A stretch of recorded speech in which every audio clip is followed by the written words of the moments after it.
Ubushize twababwiye ukuntu bakora YouTube channel canke ukuntu bakrea YouTube channel. Ubu nabwo tugiye kubabwira ibintu umu content creator ategerezwa kumenya canke kuzuza kugira ngo atangure gukorera amafaranga kuri YouTube. Ndetse n'ibihugu vyemewe kuri monetization ya YouTube kw'isi yose. Sivyo?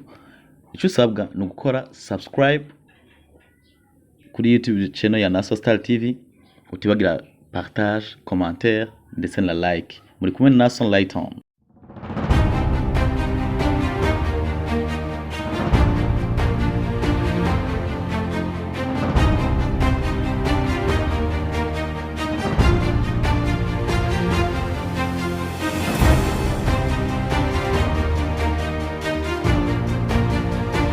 Nkuko bisanzwe rero muri kino kiganiro cacu tugiye kubabwira ibintu nyamukuru bitatu. Ica mbere ni ibiki ukwiye gukwiza kugira ngo utangure gukorera amafaranga kuri YouTube. Ico ni ca mbere. Ica kabiri ni ibihe bihugu vyemewe kuri monetization ya YouTube. Ica gatatu, ese mu Burundi bigenda gute kugira ngo utangure gukorera amafaranga.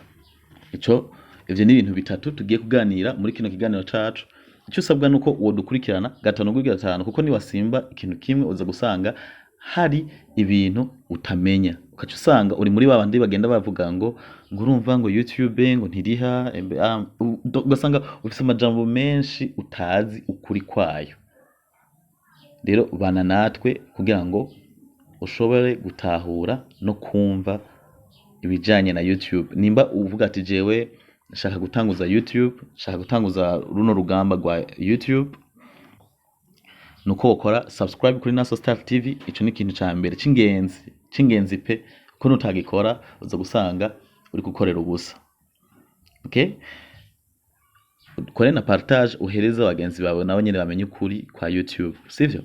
So ica mbere twababwiye ni ibiki utegerezwa gukwiza kugira ngo canke ubwirizwa gukora iki kugira ngo YouTube yawe itangwe kuguhemba. Okay? Ica mbere na mbere utegerezwa gukwiza, umu content creator wese YouTube yemera nuko abafise imyaka 18 kuduga. Okay? Utegerezwa kuba ufise imyaka 18 kuduga. Niho YouTube igufata nk'umu content creator kandi yujuje ibisabwa. Okay? Ico ni ikintu ca mbere. Ica kabiri utegerezwa kuzuza ni aba subscribers canke ababone canke abantu bagukurikirana barenga abantu 1000. Okay? Abantu 1000 bagukurikirana kuri YouTube channel yawe. Okay? Abantu bagize s'abone kuri YouTube. Okay? Ica gatatu ni amasaha 4,000. Amasaha 4,000 baravye ama video yawe yose. Okay? Amasaha 4,000. Nukuvuga donc ico kintu benshi ntibagitahura, na amasaha 4,000 mu mezi 12. Nukuvuga iki? We nimba wapostinze video 2, 5, 10, 30 zingahe, bo bafata amasaha. Donc urabona abantu ashobora kuba wapostinze video ifise nk'iminota 5 canke iminota 10 canke 50, sivyo? Bobo umuntu niyagenda karaba video yawe amasegonda nka 3, uwundi akaraba iminota 2, uwundi akaraba amasegonda 10, uwundi akaraba iminota 30. YouTube iragenda igaterateranya ayo masegonda n'iyo minota ikabiteraniriza hamwe mu kiringo c'amezi 12. Imaze kubiteraniriza hamwe icibikuramwo ikintu kimwe, kica kiba amasaha 4,000. Umaze gukwiza ayo masaha 4,000 mu mezi 12, muri ico gihe ucukora monetization. Okay? Ndizera ko muri ko muranyumva, muri ko muranabitahura. Okay? Ico ni ca kabiri.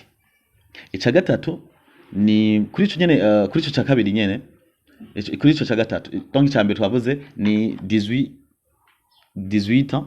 Ica kabiri ni n'ababone barenga 1000. Ica gatatu ni amasaha 4,000 baravye ama video yawe mu mezi 12 canke ama views 10,000 miliyoni 10, miliyoni 10 ku ma short video. Donc tujya tu video duto duto, aha utu du short video muratubona, okay, utu du short video duto duto tw'amasegonda, okay, abantu bagiye baturaba, donc bakaraba ama views ibihumbi 10, baraterateranya utu du short video bagateranya twose, bagagenda barateranya. Naho nkaka gafise 323, kandi gafise 81, kandi gafise 27, kandi gafise 293, bagenda bagateranya ubu short bwose bagira postinga mu mezi atatu, imisi 90.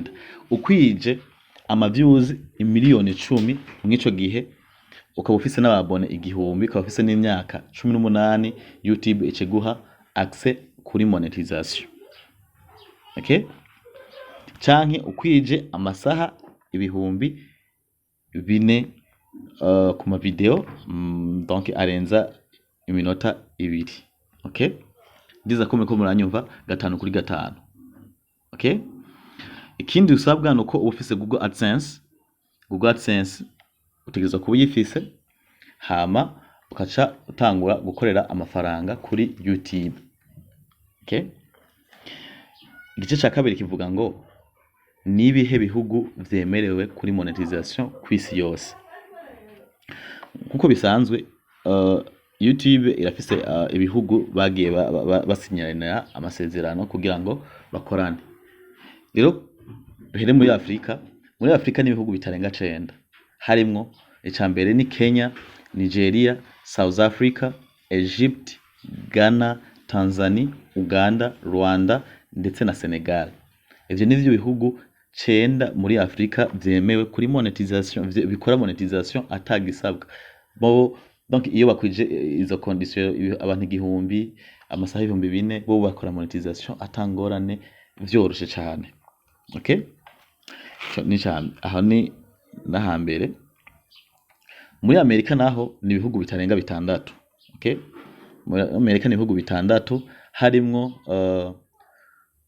United States, Canada, Brazil, Mexico, Argentine ndetse na Colombia. Muri Europe ni ibihugu 8, arivyo France, Germany, Italy, United Kingdom canke mu Bwongereza, Netherlands, Spain, Espagne canke Poland ndetse na Sweden, okay. Mu gihugu muri Asia canke Middle East ni India, Philippines, Indonesia, Japan, Korea, Saudi Arabia ndetse na Turkey. Ivyo nivyo bihugu kwisi vyemerewe monetization ya YouTube kwisi yose. Ese ibihugu bitemerewe kuri monetization vyo bigenda gute kugira ngo bo bashobora gukoresha YouTube kandi bashobora kuronka agafaranga? Mu bihugu rero bitemerewe kuri monetization ya YouTube, aba content creator bose ico babwirizwa gukora ni iki gikurikira, ariyo point ya 3. Twe turi mu Burundi, YouTube ntabwo dufite ni amasezerano yo gukorana na YouTube, sivyo?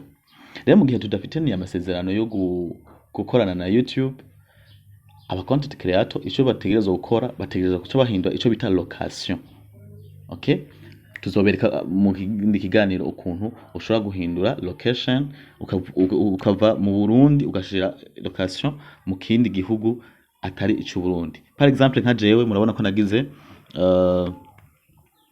iki gihugu America, United States niyo nakoresheje, okay. Donc rero nuko muco mukora wore urashobora kuraba ati jewe ndafise umuntu ari mu gihugu kinaka, muri ivyo bihugu twavuze ashobora kubifashamo. Tufate muri Kenya, Nigeria, South Africa, Tanzania ndetse n'ahandi muri ivyo bihugu twababwiye. Rero wewe mu content creator mushasha uwo watanguje chaîne ya YouTube, ja kuri YouTube uhindure location bivanye n'igihugu ubona gishobora kukorohereza, okay. Nizere ko muri ko muratwumviriza 5 kuri 5, okay. Rero umuntu ari mu Burundi, wewe ntucike intege.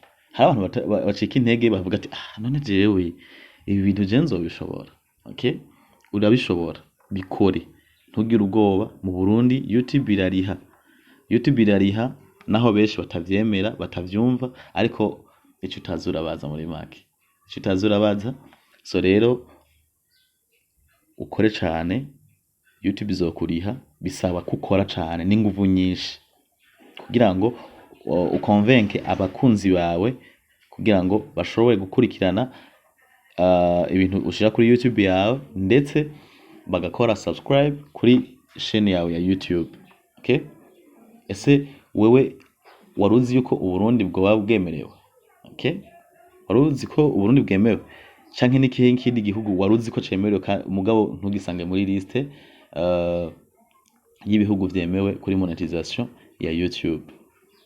Bana natwe mu biganiro byose tugenda tubahereza, uje muri commentaire tubwire ati twifuza kumenya iki kintu, hanyuma tubakorere video nkizi kugira ngo zibigishe imisi yose. Turabakunda cyane, mubandanye mukora subscribe kuri Nason Star TV. Merci beaucoup.